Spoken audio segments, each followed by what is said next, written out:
খবরটা পেলাম খুব ভোরে। নবারুণ সুইসাইড করেছে।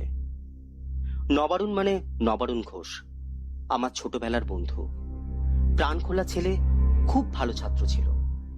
চাকরি জীবনেও খুব ভালো রোজগার করত। আমার সাথে ফোনে যোগাযোগ ছিল, মাঝে মাঝে আমার বাড়িও আসতো। বিয়ে করেছিল তাও বছর তিনেক আগে। চাকরি করে ফ্ল্যাট, গাড়ি কিনেছিল। আর দেখে বা কথা শুনে তো বেশ সুখী বলেই মনে হতো ওকে। সে যে এমনটা করবে সেটা ভাবতেই একটু কষ্ট হচ্ছে। ফোনটা করেছিল তাপস, তাপস রায়। তাপসের সাথে আমার আর নবারুণের বন্ধুত্ব হয় কলেজে পড়ার সময় থেকে। আমি সমর বসু। একসময় আমরা তিনজন খুব কাছের বন্ধু ছিলাম। সিনেমা দেখা, আড্ডা মারা, ঘুরতে যাওয়া, এইসব নিয়ে আমাদের কলেজ জীবনটা দারুণ উপভোগ করেছি। তারপর তাপস বাড়ির চাপে আর উচ্চশিক্ষা করতে না পেরে একটা প্রাইভেট কোম্পানিতে অ্যাকাউন্টের কাজ নিয়ে চাকরি জীবন শুরু করে দিল। আর আমি সরকারি চাকরির জন্য বছর তিনেক চেষ্টা চরিত্র করে একটা কেরানির চাকরি জুটিয়ে ফেললাম। আর নবারুণ এমবিএ পড়তে চলে গেল বাইরে। তারপর বছর দুয়েক আগে তাপসের কোম্পানিতেই বেশ একটা উঁচু পোস্টে জয়েন করলো। তাপস বলেছিল গতকাল রাতে ঘুমের ওষুধ খেয়ে আজ ভোর 3টের সময় নবারুণ মারা গেছে। আমি ভাবতে লাগলাম, যার এত ল্যাভিশ লাইফস্টাইল, এত ভালো কেরিয়ার, সুইসাইডের কি কারণ হতে পারে? তাপসকে ফোন করলাম। হ্যালো তাপস, বলছি তোর এখন কোথায়? হাসপাতালে। বডি পোস্টমর্টমে গেছে, বিকেলের আগে মনে হয় না দেবে। আচ্ছা তাপস, নবারুণ এমনটা কেন করলো বলতো? তাপস আমাকে অবাক করে দিয়ে বলল, সেটা আমাদের কাছে সত্যি খুব আশ্চর্যের। তবে এটা খুনও হতে পারে, অন্তত পুলিশের তো তাই অনুমান। তবে পোস্টমর্টম করার পর সবই পরিষ্কার হবে। কি বলছিস তুই? খুন হয়েছে? সে কি রে? কে কে করলো? সেটাই এখন লাখ টাকার প্রশ্ন। তুই পারলে এখানে চলে আয়। ঠিক আছে, দেখছি। এই বলে ফোনটা রেখে দিলাম। আমি এখন কল্যাণীতে থাকি, মেস ভাড়া করে। ওখানেই আমার অফিস। আর নবারুণের বাড়ি দক্ষিণ কলকাতায়। গেলে আমার আজকের অফিস কামাই করতে হবে। একবার ভাবলাম চলে যাই, আবার ভাবলাম যদি কোনো ঝামেলায় জড়িয়ে পড়ি। আসলে আমি একটু ভীতু ধরনের, ঝামেলাটা খুব বেশি পছন্দ করি না। বেশি ভিড় দেখলেও পাশ কাটিয়ে চলে আসি। এহেন মার্ডার কেসে যাব, ঠিক হবে কিনা ভাবতে লাগলাম। যদি পুলিশ আমাকে জেরা করে, না, যাব না, ঠিক করে ফেললাম। সকাল 10টার মধ্যে অফিস চলে এলাম, কিন্তু মাথার মধ্যে শুধু নবারুণের ব্যাপারটাই ঘুরতে লাগলো। খুন না আত্মহত্যা, মনটা যেন কেমন করে উঠল আমার। না, অন্তত এটা আমাকে জানতেই হবে। আবার তাপসের মোবাইলে ফোন করলাম। তাপস ফোন ধরেই বলল, কি রে, কখন আসছিস? অফিসে এখন তো খুব কাজ, দেখছি সময় বার করতে পারি কিনা। তা এখন ওখানের কি খবর? খবর আর কি, নবরণের বউ লিপিত বলছে মার্ডার। মার্ডার কে করেছে তাও নাকি বলে দিয়েছে।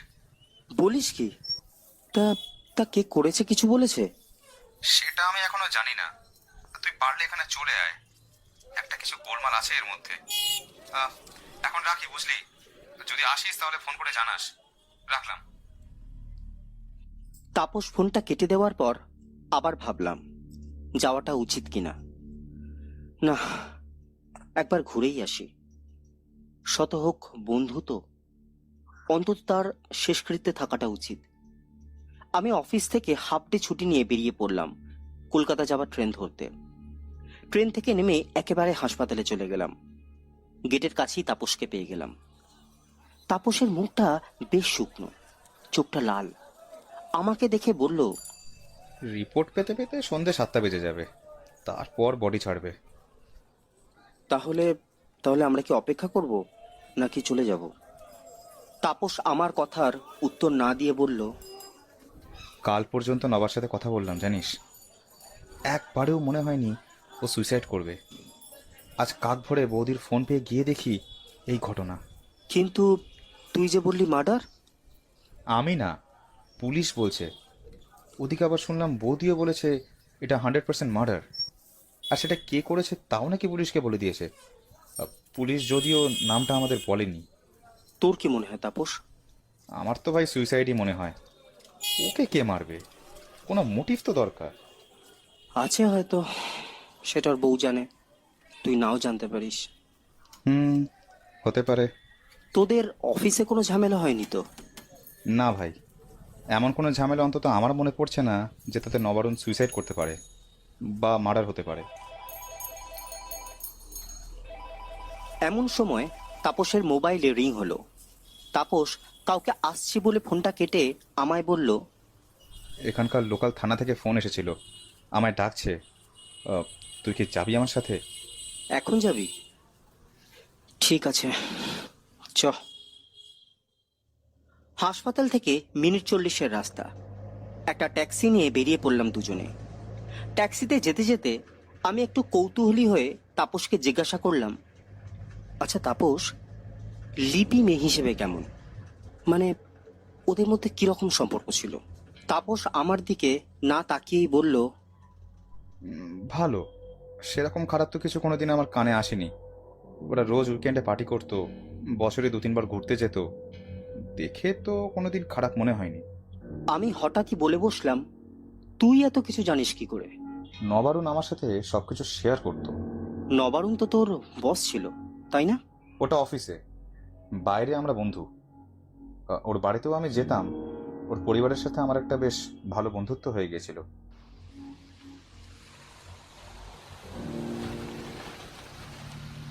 ট্যাক্সি এসে থানার সামনে দাঁড়াতে আমরা ভাড়া মিটিয়ে নেমে পড়লাম। পুলিশ অফিসার মিস্টার রুদ্র সান্যাল নবারুণের কেসটা দেখছেন। আমরা তার ঘরে গিয়ে বসলাম। রুদ্রবাবু আমাকে দেখে তাপসকে বললেন, ইনি কে? এ আমার আর নবারুণের কলেজ বন্ধু, খবর পেয়ে এসেছে। রুদ্রবাবু আমার প্রতি খুব একটা উৎসাহ না দেখিয়ে তাপসকে বললেন, নবারুণ বাবুর স্ত্রী তো খুনির নাম বলে দিয়েছেন, এবং ভয়ঙ্কর ব্যাপার হলো, নাম শুনলে আপনি চমকে যাবেন। তাপস আর আমি বেশ উত্তেজিত হয়ে রুদ্রবাবুর মুখের দিকে তাকালাম, কোনো প্রশ্ন না করে। রুদ্রবাবু খুব একটা ভনিতা না করেই বললেন, তাপস বাবু, উনি কিন্তু আপনার নামটাই বলেছেন। আপনি নাকি খাবারে বিষ মিশিয়ে নবারুণকে মেরে ফেলেছেন। কথাটা শুনে আমার গলাটা শুকিয়ে এলো। তাপস শুধু রুদ্রবাবুর মুখের দিকে তাকিয়ে বলল, আমি আমি খুন করেছি? নবারুণ বাবুর স্ত্রী ওরফে লিপি ম্যাডাম কিন্তু তাই বলেছেন, এবং বলেছেন আপনি নাকি নবারুণের কাছ থেকে কয়েক লাখ টাকা ধার করেছিলেন, আর সেটা না দেওয়ার জন্য এই খুনটি করেছেন। আমি এবার বেশ হতভম্ব হয়ে গেলাম। তাপস টাকা ধার করেছে? তা করতে পারে, কিন্তু তা বলে শোধ না দিয়ে খুন করবে? আমি তাপসের দিকে তাকালাম। বেচারার চোখ মুখ পুরো শুকিয়ে কাঠ। রুদ্রবাবু আবার বলে উঠলেন, কাল রাতে তো আপনি নবারুণ বাবুর বাড়ি গিয়েছিলেন, কি তাই তো? হ্যাঁ স্যার, কিন্তু সে তো ঘন্টাখানেকের জন্য। তাও রাত 9টার আগেই আমি চলে আসি। আর আমাকে যখন লিপি ফোন করে স্যার, তখন ভোর 3টে। বিশ্বাস করুন, আমি আমি আমি সত্যিই জানি না। আমি আমি খুন করিনি স্যার। তাপসের গলাটা এবার ভয় মিশ্রিত কান্নায় জড়িয়ে গেল। আমি মনে মনে ভাবলাম, তাপস যে গতকাল রাত্রে নবারুণের বাড়ি গেছিল তা তো আমায় জানায়নি। এবার সত্যি তাপসকে আমার একটু সন্দেহ হলো। রুদ্রবাবু এবার বললেন, দেখুন তাপস বাবু, খুন আপনি করুন বা না করুন, কিন্তু আপাতত আপনি এতে বেশ ভালো রকম ভাবে জড়িয়ে গেছেন। পুরো তদন্ত শেষ না হওয়া পর্যন্ত আপনি রোজ থানাতে রিপোর্ট করবেন, না হলে কিন্তু আপনাকে আমরা অ্যারেস্ট করব। কাল রাতে আপনার নবারুণ বাবুর বাড়ি যাওয়া আর আসা পর্যন্ত পুরো ব্যাপারটা খুলে বলুন তো। তাপসকে দেখে মনে হলো ও কথা বলতেও ভুলে গেছে। আমি এবার ওর মনে একটু সাহস জোগানোর জন্য বললাম, তাপস, সব খুলে বল, না বললে তোর বিপদ কিন্তু আরো বাড়বে। তাপস সামনে রাখা গ্লাস থেকে 3 ঢোক জল খেয়ে বলতে শুরু করলো,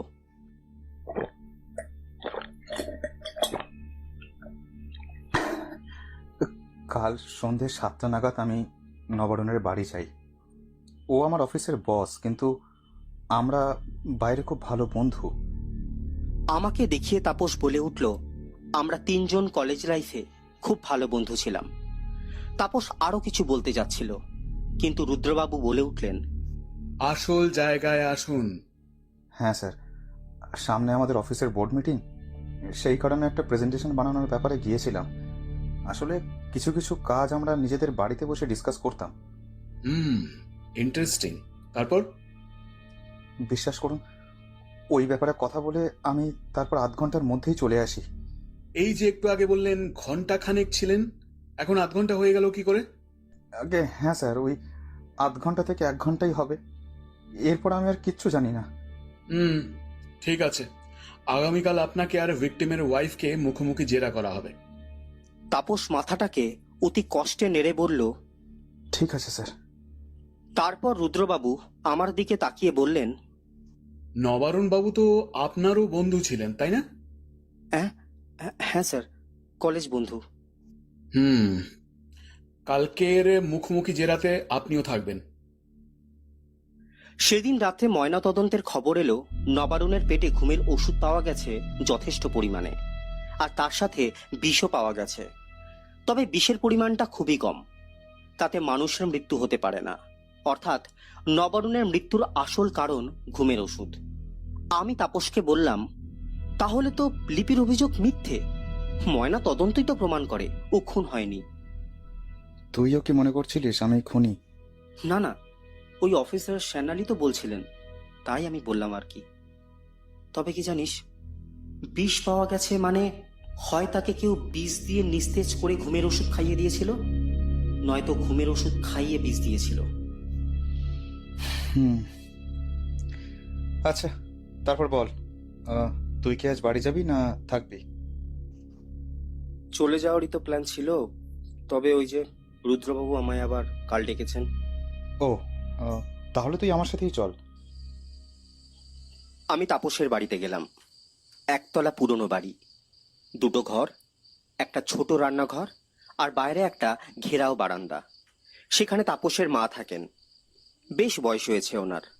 আমায় চিনতে পারলেন। বুঝতে পারলাম নবারুণের মারা যাওয়ার ব্যাপারে উনি কিছুই জানেন না। রাতের খাওয়া দাওয়া শেষ করে দেখলাম আমার বেশ ঘুম পাচ্ছে। আমি তাপসকে বললাম সে কথা, কিন্তু তাপস আমায় অবাক করে দিয়ে বলল, তোর সাথে কিছু কথা আছে রে। কালকের জেরার আগে তোর এটা জানা উচিত। জানি না কেন একটা অজানা ভয় আমার বুকটা কেঁপে উঠল। বললাম, নবারুণের ব্যাপারে? হ্যাঁ, দেখ, আমি খুন করিনি। ইনফ্যাক্ট ওকে খুন করার কথা আমার মাথায় কোনোদিন আসেইনি। ও হলো আমার সোনার ডিম পাড়া হাঁস। মানে? নবারুণ ছিল আমার কোম্পানির চিফ অ্যাকাউন্টেন্ট অফিসার, আর আমি অফিসে ওকে রিপোর্ট করতাম। আর আমাদের কোম্পানিতে প্রচুর ক্যাশ লেনদেন হতো, যার পুরোটাই আমি হিসেব রাখতাম, আর ও সেগুলো ভেরিফাই করতো। এতে কি তোদের ব্যক্তিগত কোনো সুবিধা হতো? সুবিধাটা নিত নবারুণ। কিছু ক্যাশ টাকা ও নিজে নিয়ে নিত, যার অফিসিয়ালি কোনো হিসাব থাকতো না। খরচ করতো, আবার মাস পড়লে ওখানে রেখে দিত। আর যেহেতু জিনিসটা আমি জানতাম, তাই ও আমাকেও প্রতি মাসে কিছু করে কমিশন দিত, যেটা ফেরতযোগ্য ছিল না। কাজেই আমি ওই ব্যাপারটাকে বেশ সানন্দে মেনে নিয়েছিলাম। আমি মনে মনে ভাবলাম, খুব উঁচু দরের খেলোয়াড়েরা। বললাম, ব্যাপারটা কিন্তু তোরা ভালো করতিস না। আমার ভাই টাকার দরকার ছিল, কিন্তু ও কেন নিত? 1 লাখের উপর যার মাস মাইনে, ঘরে 2টো মাত্র প্রাণী, তার মাসে অত টাকার কি দরকার হতো কে জানে। কোনো কোঅভ্যাস ছিল কি ওর? মানে মানে জুয়া বা নারী ঘটিত কোনো ব্যাপার? থাকতে পারে, তবে মাইনে ও তো সেরকমই পেত। এগুলো এমন অভ্যাস যে কুবেরের ধনও শেষ হয়ে যাবে। তা তা লিপি কিছু বলতো না ওকে? লিপি কি বলবে? ও তো খুব আধুনিক মেয়ে, বরের সাথে পার্টিতে যাওয়া, মদ্যপান করা সবই করতো। এ তো দেখছি যেমন দেবা তার তেমন দেবী। তা তুই তো বললি ওর সঙ্গে তোর অফিসের বাইরেও যোগাযোগ ছিল। তুই কোনোদিন ওদের সঙ্গে পার্টি করিসনি? তা 2-1 বার গেছি বই কি, তবে আমার অত টাকা কোথায়, আর কতই বা পরের পয়সায় ফুর্তি করা যায় বল। আমার তাপসের কথা শুনে মনে হলো পার্টি করতে না পারার জন্য তাপসের মনে খুব দুঃখ।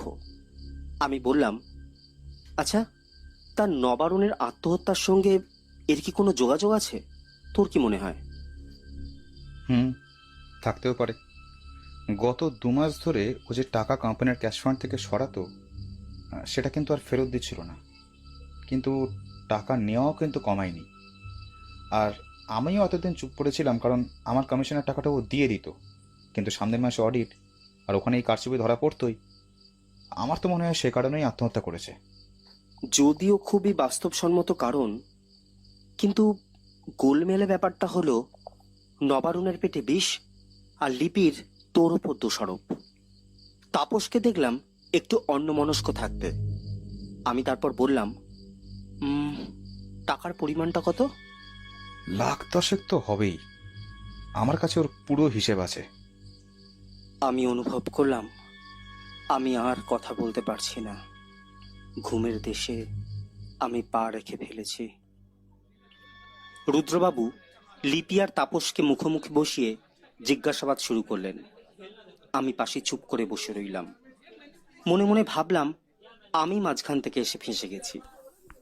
লিপির মুখটা রাগে আর শোকে থমথমে। তাপস ভাবলেশীন মুখে বসে। রুদ্রবাবু প্রশ্ন শুরু করলেন।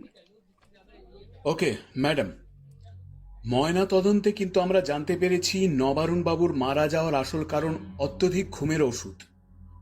বিষ পাওয়া গেছে, কিন্তু তা যৎসামান্য। কিন্তু আপনি বলছেন যে তাপসবাবু নবারুণকে বিষ দিয়ে মেরেছে। তা আপনি কি এখনো একই কথা বলবেন? তাপসই খুন করেছে নবারুণকে। কাল সন্ধ্যে 7টায় এসে ওরা দুজনে এক ঘরে বসে নেশা করছিল। আমি নিজের চোখে দেখেছি। তারপর ও চলে যাওয়ার পর নবারুণ রাতে আর কিছুই খেলো না। বলল শরীর খারাপ করছে বলে শুতে চলে গেল। আর আমি ভোর 3টে নাগাদ দেখি ওর মুখ থেকে গ্যাঁজলা উঠছে। ডাক্তার ডাকার আগেই সব শেষ। পরে আমি বসার ঘরে 2 পাতা স্লিপিং পিল পাই। ওই ঘরে বসে এই কাল সন্ধেবেলা দুজনে নেশা করছিল। আমি তাপসের দিকে তাকালাম। ও চুপ করে বসে। মনে হলো সত্যিও দোষটা করেছে। রুদ্রবাবু আবার বলা শুরু করলেন। আর আপনি যে $1,00,000 ব্যাপারটা বললেন সেটা? ও নবারুণের খুব কাছের বন্ধু ছিল, তাই নবারুণ ওকে টাকা পয়সা দিয়ে সাহায্য করত।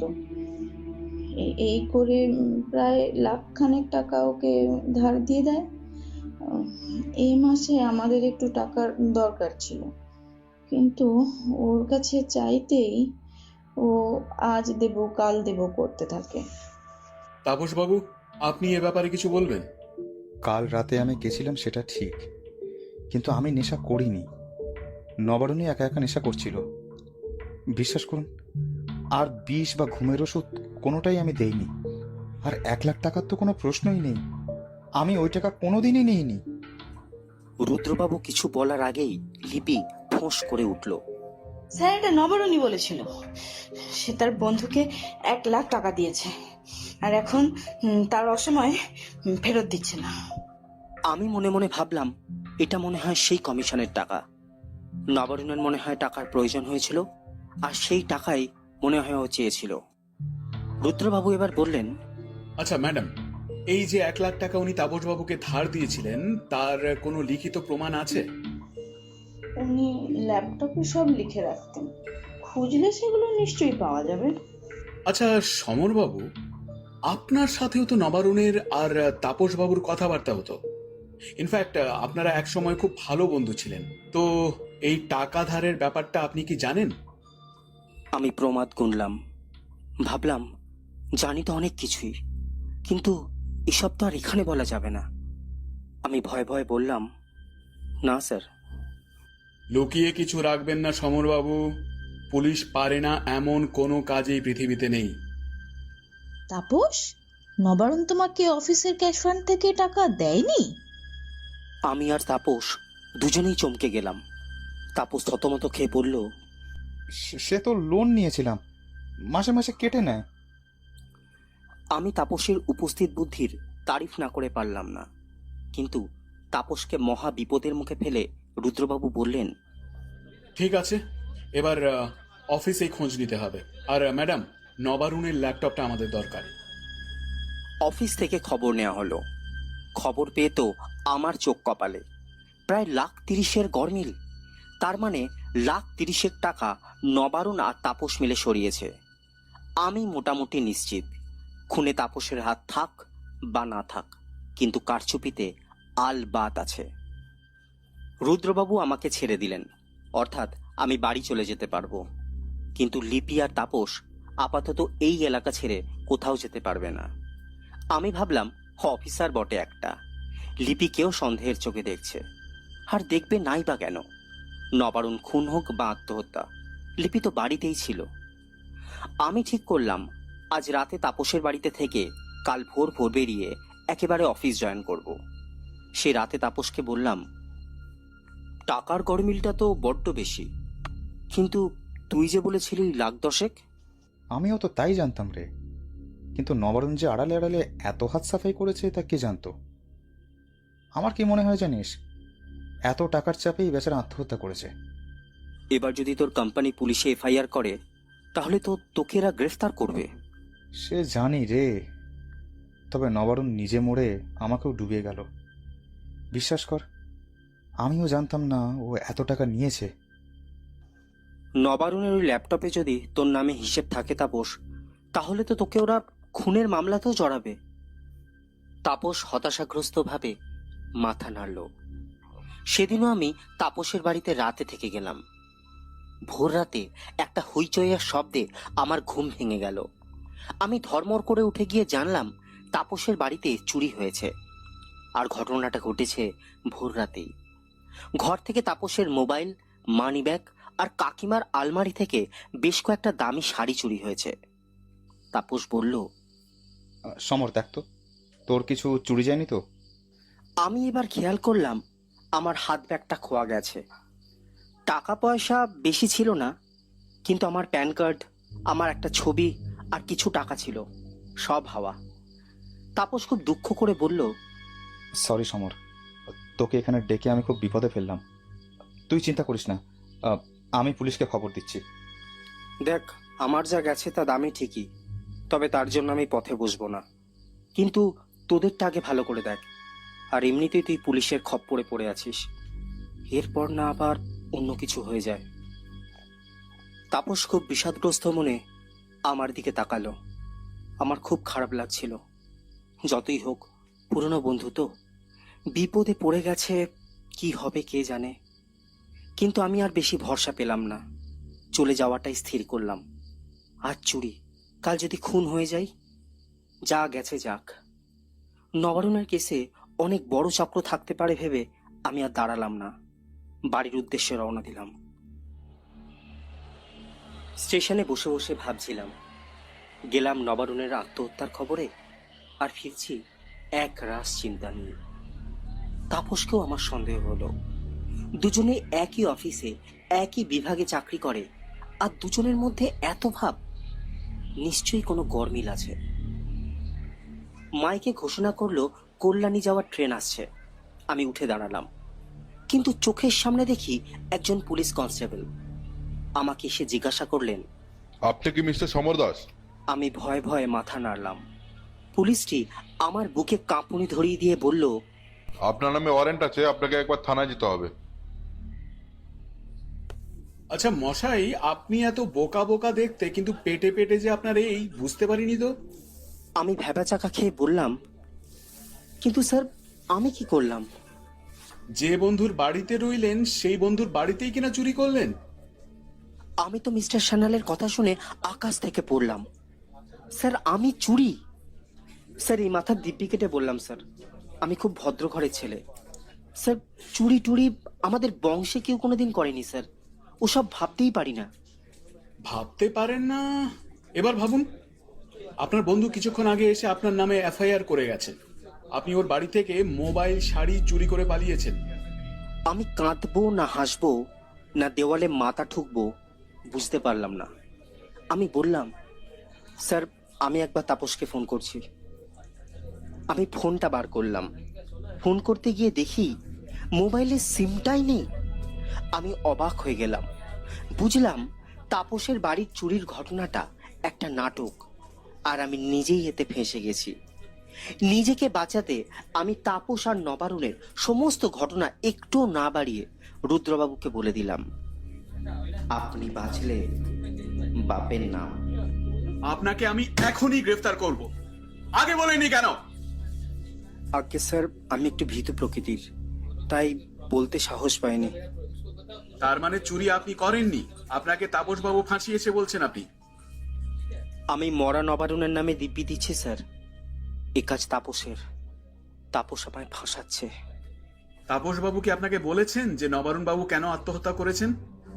স্যার, ও যে আত্মহত্যা করেছে আপনি এত নিশ্চিত হলেন কি করে? খুনও তো হতে পারে।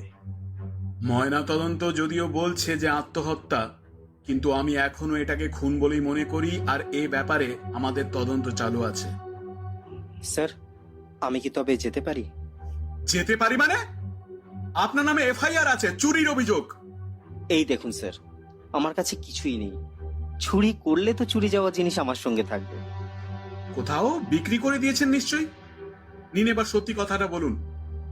আমি সত্যি বলছি স্যার, চুরি ওর বাড়িতে হয়েছে ঠিকই, কিন্তু তখন ওর বাড়িতে আমিও ছিলাম।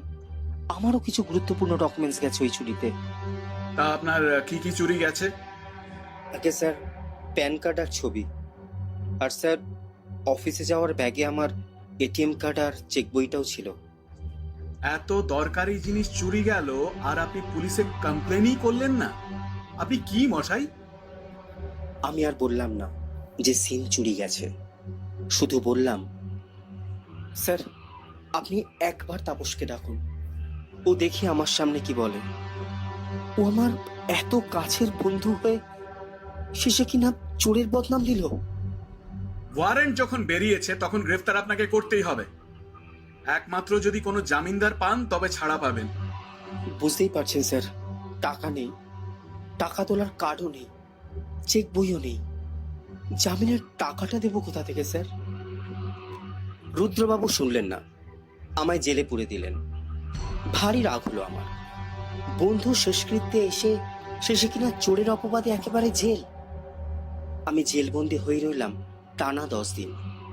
আমি জানি আমার কোনো অপরাধ নেই, তাও নিজের বন্ধু আমায় ফাঁসিয়ে দিল। কিচ্ছু করার নেই আমার।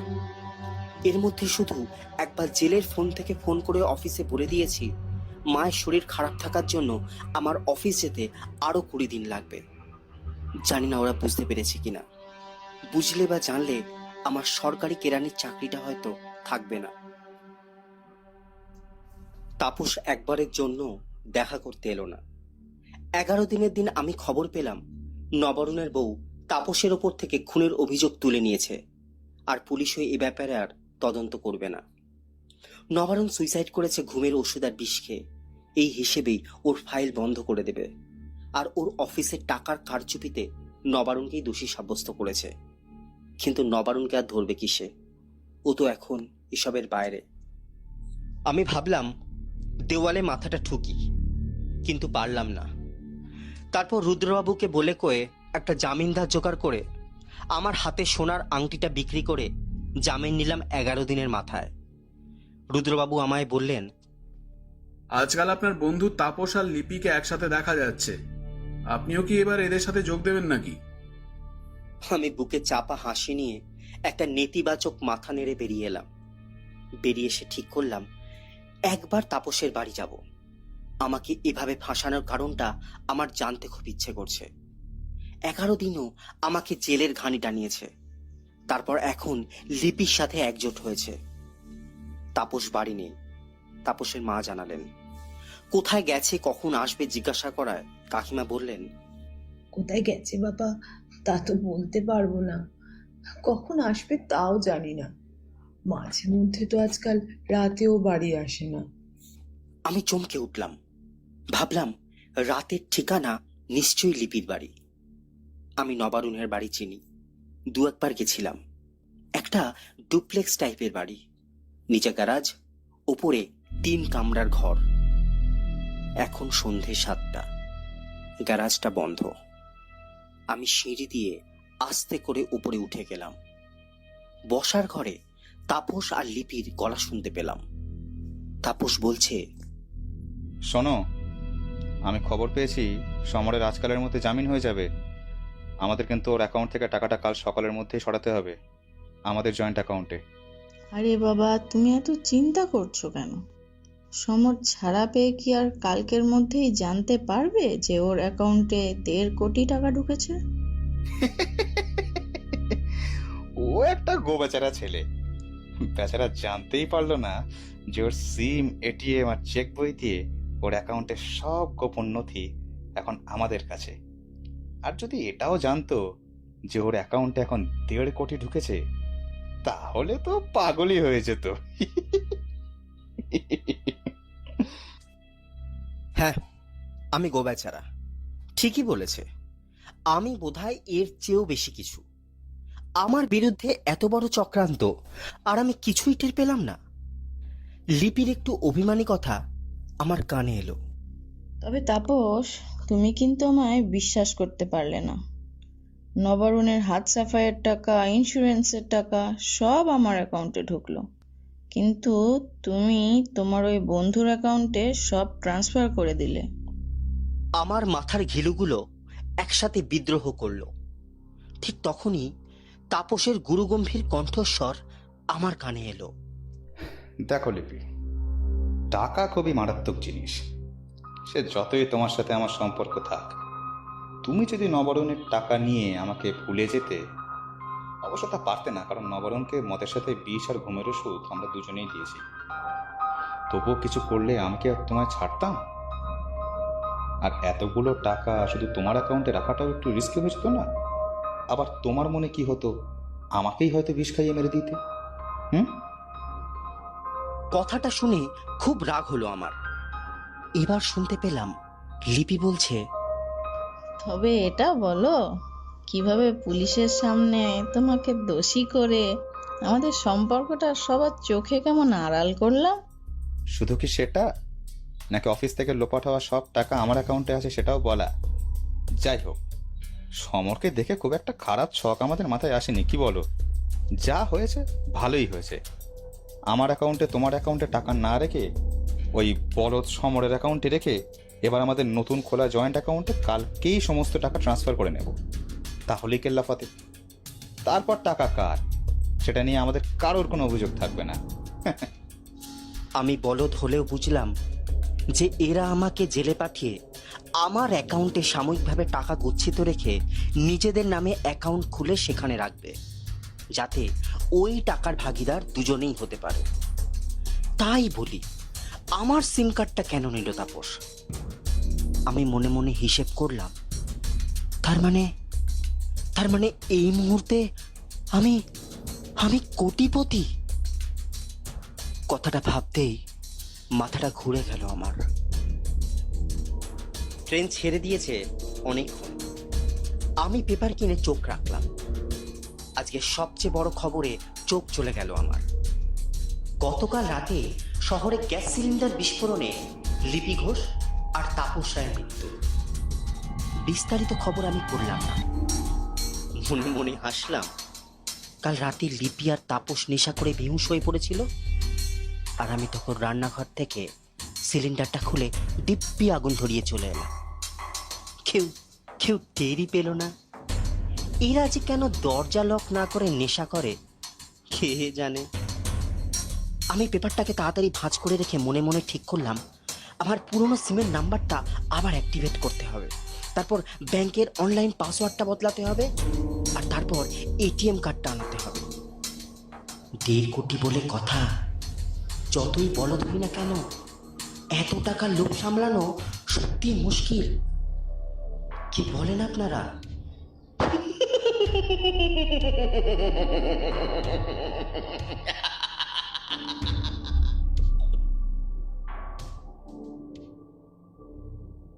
এতক্ষণ শুনছিলেন আমাদের আজকের বিশেষ নিবেদন সুকান্ত ভট্টাচার্যের লেখা গল্প লোভ।